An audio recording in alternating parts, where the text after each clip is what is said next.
Chers camarades, le 24 février a commencé l'opération militaire spéciale en Ukraine.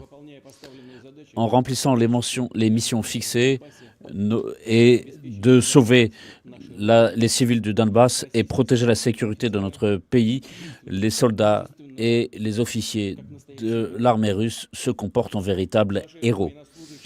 Nos militaires se battent avec vaillance en comprenant parfaitement la justesse de notre cause. Et même après leurs blessures, ils continuent à combattre, se sacrifiant leur vie pour sauver leurs camarades et les civils.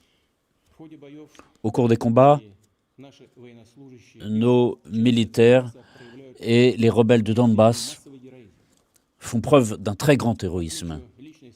Je note aussi les hommes de la 100e brigade d'infanterie motorisée près de Donetsk, le lieutenant Bergarda, près de Volnovacha, a pu pénétrer profondément sur les positions occupées par les nationalistes depuis près de 8 ans. Le commandant de l'unité de chars a détruit 5 chars. Le 25 février, dans le secteur de Tchuginka,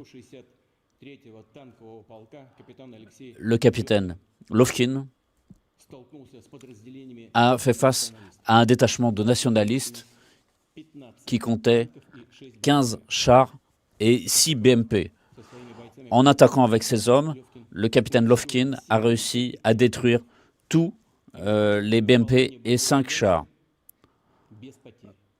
en remplissant sa mission sans aucune perte. J'ai signé un décret d'attribution au lieutenant Gadji Magomedov le titre de héros de la Russie, malheureusement à titre posthume. Au combat, il a mené ses hommes comme un véritable chef. Il a protégé ses subalternes. Gravement blessé, il s'est battu jusqu'au bout et a fait sauter une grenade sur lui-même et les ennemis qui s'approchaient de lui. Il comprenait très très bien à qui il a affaire, avec des néo-nazis qui torturent les prisonniers, les mutilent et les tuent. Je suis un Russe. Et évidemment, dans ma parenté, j'ai beaucoup de personnes. Mais quand je vois cet héroïsme comme ce jeune gars, Gadji Magomedov, originaire du Daghestan, lac de nationalité, et d'autres combattants, j'ai envie de dire, je suis lac, moi aussi, je suis daguestanais, je suis tchétchène, je suis ingouche, russe, tatar, russe, mordve, ossète. Nous avons plus de 300 groupes ethniques en Russie. Je ne peux pas tous les citer, mais je pense que vous me comprenez. Mais je suis fier du fait que je fais partie de ce monde, de ce pays, de ce peuple multinational de Russie. Et je suis absolument convaincu que les Russes et les Ukrainiens, c'est un seul peuple, malgré le fait qu'une partie des habitants de l'Ukraine ont été intimidés, effrayés par cette propagande néo-nazie. Et d'autres, évidemment, ont suivi consciemment la voie de Bandera et les autres adeptes qui ont combattu pendant la guerre aux côtés d'Hitler. Et le fait que nous combattons aujourd'hui les néo-nazis montre justement le déroulement des opérations. Les groupements, les détachements nationalistes néo-nazis qui comprennent notamment des mercenaires de l'étranger, du Moyen-Orient notamment, se servent des civils comme d'un bouclier humain. Je l'ai déjà dit, il y a des faits, il y a des documents, des photographies qui montrent qu'ils mettent des armes lourdes dans les quartiers résidentiels. Et c'est ainsi qu'ils agissent. Et c'est comme ça qu'agissent les bandits les plus extrêmes.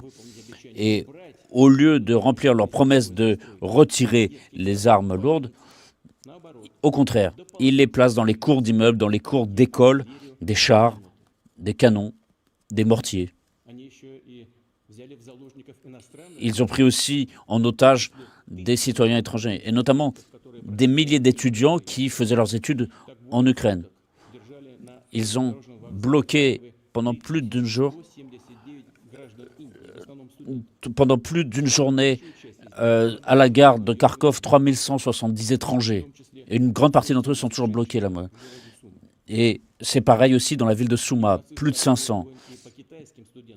Les nationalistes ont ouvert le feu sur des étudiants chinois. 2 d'entre eux ont été blessés. Je le répète, des centaines d'étrangers cherchent à quitter la zone des combats. Mais ils sont bloqués. Ils sont pris en otage. Ou alors on leur propose d'évacuer, mais par Lvov vers la Pologne, c'est-à-dire de traverser toute la zone des combats, ce qui est évidemment un risque.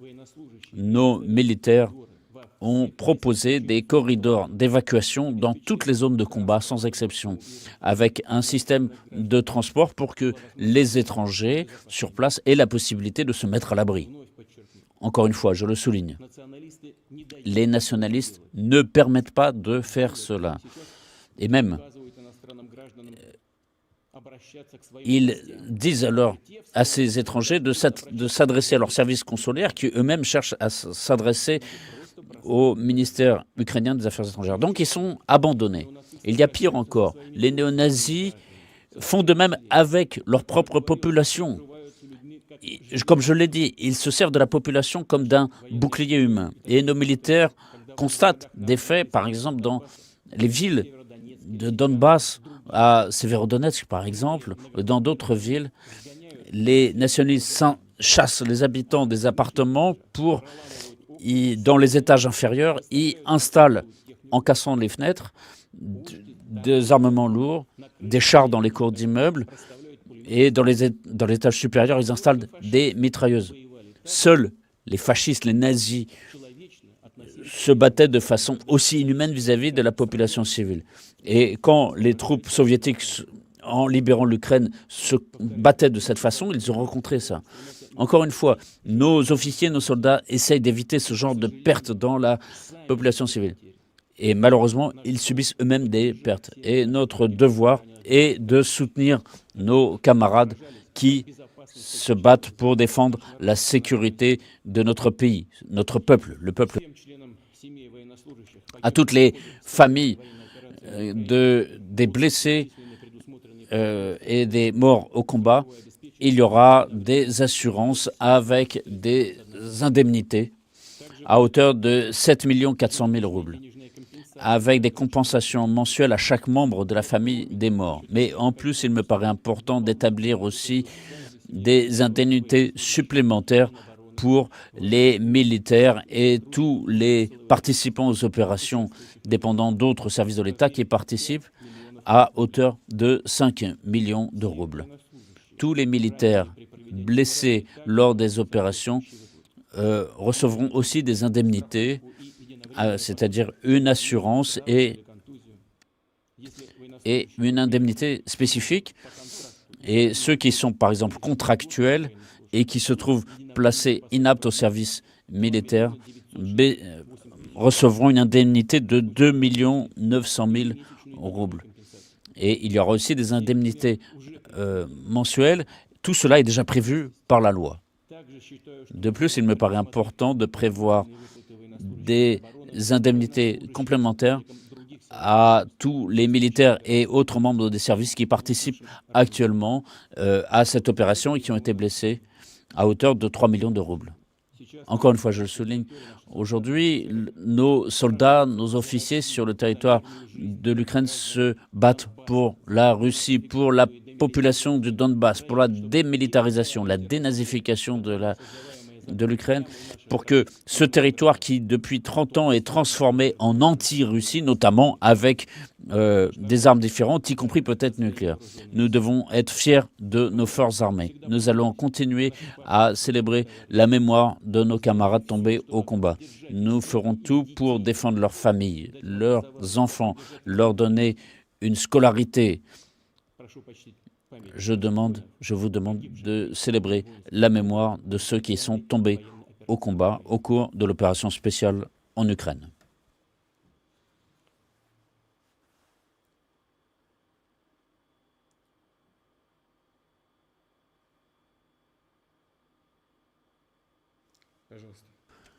Je vous en prie.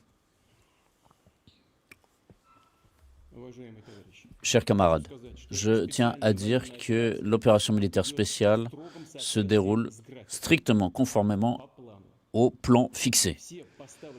Toutes les missions fixées sont en cours d'accomplissement. Le ministre de la Défense va me faire un rapport maintenant. Monsieur Sergei Shoigu, à vous.